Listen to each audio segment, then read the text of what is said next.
Good morning. As dawn breaks on this Tuesday morning, I want to share with you a blessing from the Gospel of Matthew, where we've been spending time first with the Beatitudes, and then last week with the first of two "you are" statements. The "I am" statements of Jesus in the Gospels are well known. I am the door, I am the bread of life, I am the living water, and so on. These are statements where Jesus tells us something about himself and of his who he is and of his role in the plan of his Father. But there are two "you are" statements where Jesus turns to us and tells us something of who we are and what our role is. The first of these we looked at last week in chapter 5 of Matthew, verse 13. You are the salt of the earth. We talked about what that meant, how essential we are in our neighborhoods and our families and so on, just like salt. And then he gives a second "you are" statement this morning. Here's how it reads. You are the light of the world. A city set on a hill cannot be hid. Neither do men light a lamp and put it under a basket, but rather on a lampstand, so that it lights everyone in the house. So let your light shine before men, that men may see your good works and glorify their Father who is in heaven. So the word light has a long history in the scripture, all the way back to the book of Genesis, where there was darkness at the very beginning, and then we read that God said, let there be light. And then all the way forward to the Gospel of John, when Jesus was born, John talked about Jesus saying he is the life. In him was life, and the life was the light of the world. Jesus said about himself, I am the light of the world, and now he turns to you. And he says, you are the light of the world.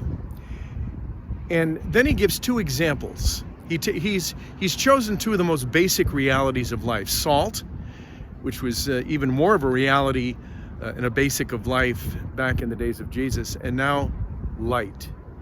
A few things more basic than light. And he gives two examples. First, he says, a city set on a hill cannot be hid.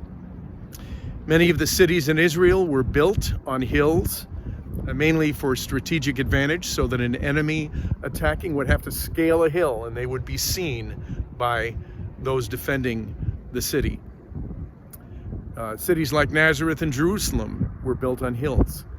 And he said, you are like that. You are like a city set on a hill. Men see you. You have a strategic advantage being a child of God, having the light of Jesus in your life, and you are to be seen.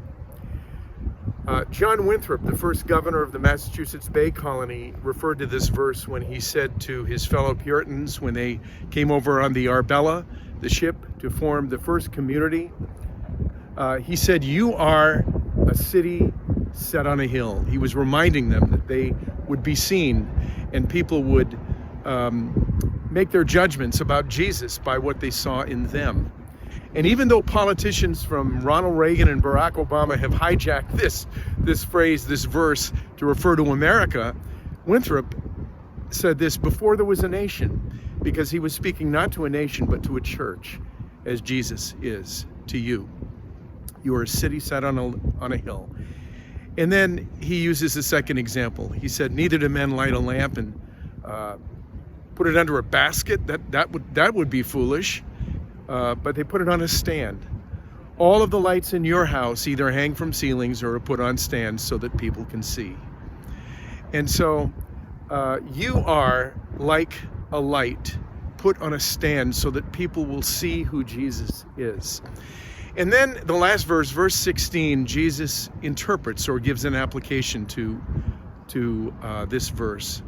He says, even so, let your light shine before men, that men may see your good deeds and glorify your Father who is in heaven. Your good works, your acts of kindness are not just random acts of kindness. They are meant to be points of light, so that people see in you the light of Jesus, because you are the light of the world. So in the darkness around you today, whether it be the darkness of words or conversation or thoughts, acts, you be the light of Jesus in the midst of it all, so that men will see you. Be a city set on a hill, a lamp set on a stand. God bless your Tuesday.